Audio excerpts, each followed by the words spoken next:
1700 के दशक में अमेरिकी क्रांति के दौरान एक देशभक्त अधिकारी ने खुद को एक सैन्य प्रतिभा के रूप में स्थापित करना शुरू कर दिया था। असल में उसे केवल एक बार ही हार का स्वाद चखना पड़ा था। फरवरी 1777 में कांग्रेस ने 5 नए मेजर जनरल पद बनाए और उसे पूरी उम्मीद थी कि वह चुने गए 5 लोगों में से एक होगा। लेकिन उसे एक छोटे और स्वस्थ व्यक्ति के लिए नजरअंदाज कर दिया गया और इससे उसके दिल में गहरी नाराजगी पैदा हो गई और वह इस्तीफा दे देता अगर जॉर्ज वॉशिंगटन ने व्यक्तिगत रूप से उससे अनुरोध न किया होता कि वह पद पर बना रहे। खैर, वह रुका रहा। उसने अपने सैनिकों का शानदार नेतृत्व किया जब तक कि वह युद्ध में गंभीर रूप से घायल नहीं हो गया, और इसके साथ ही उसकी नाराजगी और कड़वाहट इस हद तक पहुंच गई कि वह अमेरिकी उद्देश्य से गुप्त रूप से नफरत करने लगा। जब जॉर्ज वॉशिंगटन ने उसे वेस्ट पॉइंट का कमांडर नियुक्त किया तो इस प्रतिभाशाली सैनिक ने गद्दार बनने का फैसला कर लिया। उसका नाम बेनेडिक्ट अर्नोल्ड था और उसने गुप्त रूप से वेस्ट पॉइंट को ब्रिटिशों को सौंपने की योजना बनाई थी। अब यह योजना सफल हो सकती थी, लेकिन जो ब्रिटिश एजेंट विवरण लेकर आया था वह रास्ते में पकड़ा गया और यह विश्वासघात उजागर हो गया।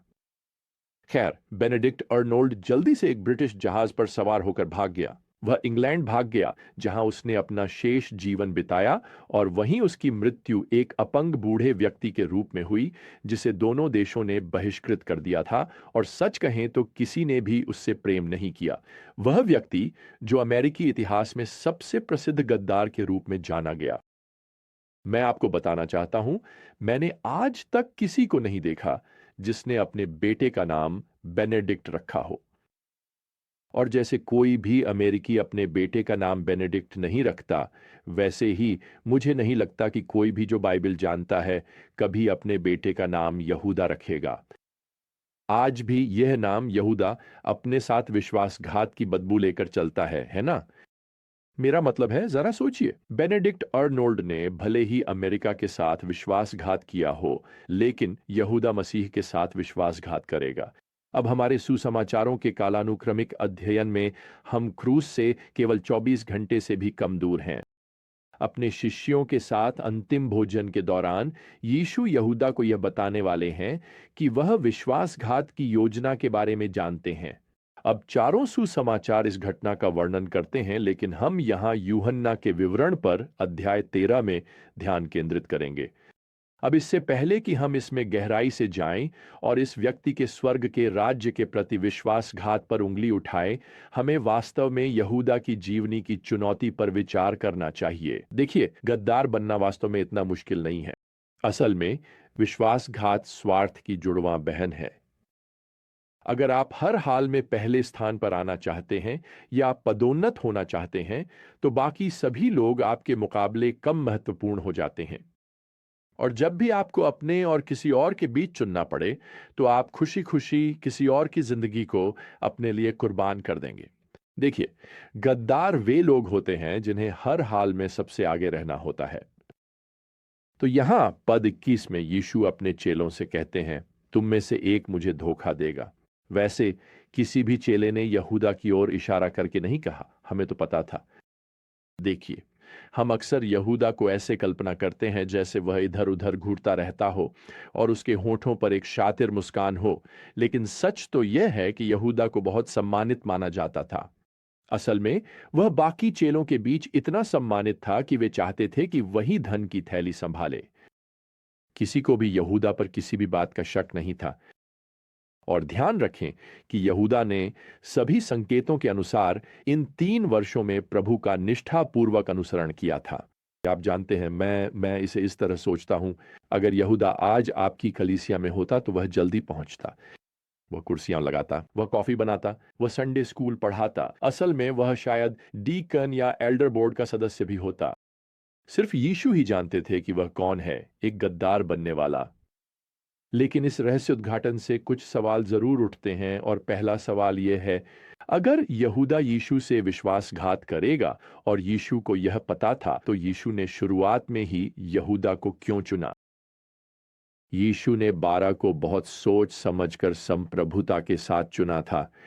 असल में मरकुस अध्याय 3:16 में लिखा है कि उसने 12 को नियुक्त किया।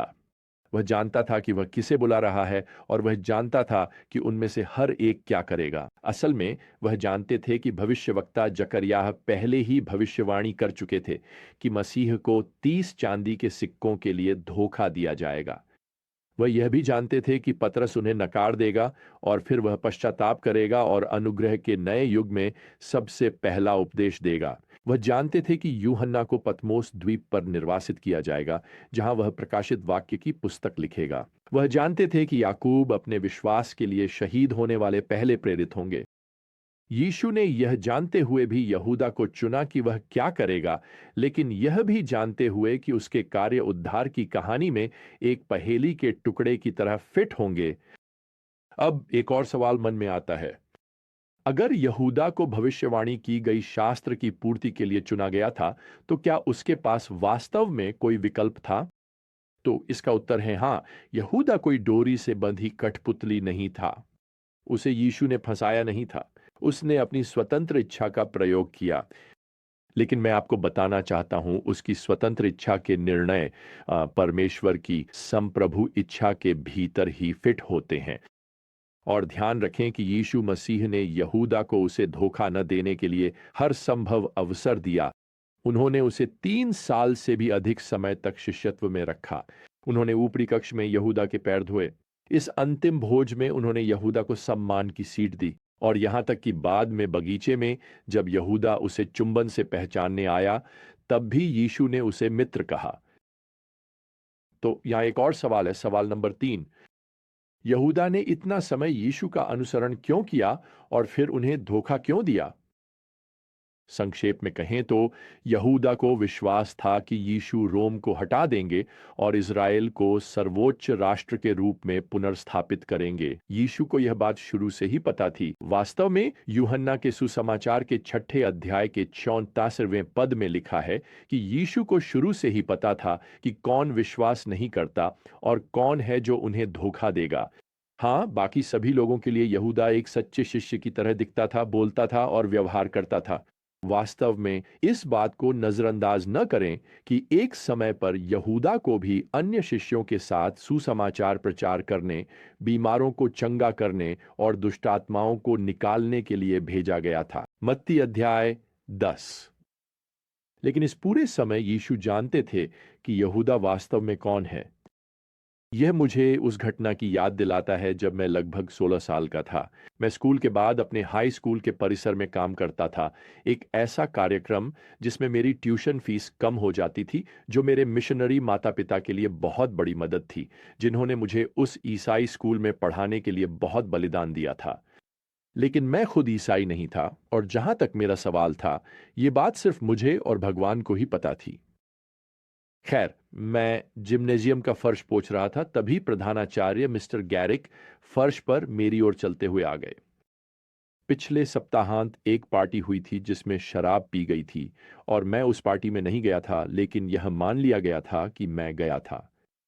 और अंततः कुछ जांच पड़ताल के बाद संबंधित अधिकारियों ने पुष्टि कर दी कि मैं वास्तव में नहीं गया था, और मुझे बाकी छात्रों की तरह कुछ दिनों के लिए निलंबित नहीं किया गया। खैर, जाहिर है, इससे यह तथ्य नहीं बदलता कि मैं आस्तिक नहीं था, है ना? मैंने अपनी छवि तो काफी अच्छी बनाए रखी थी, लेकिन मेरा दिल भगवान से बहुत दूर था। तो अब आते हैं मिस्टर गैरिक। वो अचानक वहां आ गए, और मैं आज भी उनके जूतों की एड़ी की आवाज उस जिम्नेजियम की फर्श पर सुन सकता हूं। वो मेरे पास आए जहां मैं खड़ा था, और मैंने पूछा, लगाना जाहिर है छोड़ दिया। उन्होंने चुपचाप मेरी ओर देखा और बस इतना ही कहा, मैं जानता हूं तुम कौन हो। और बिना कुछ और कहे वो चले गए।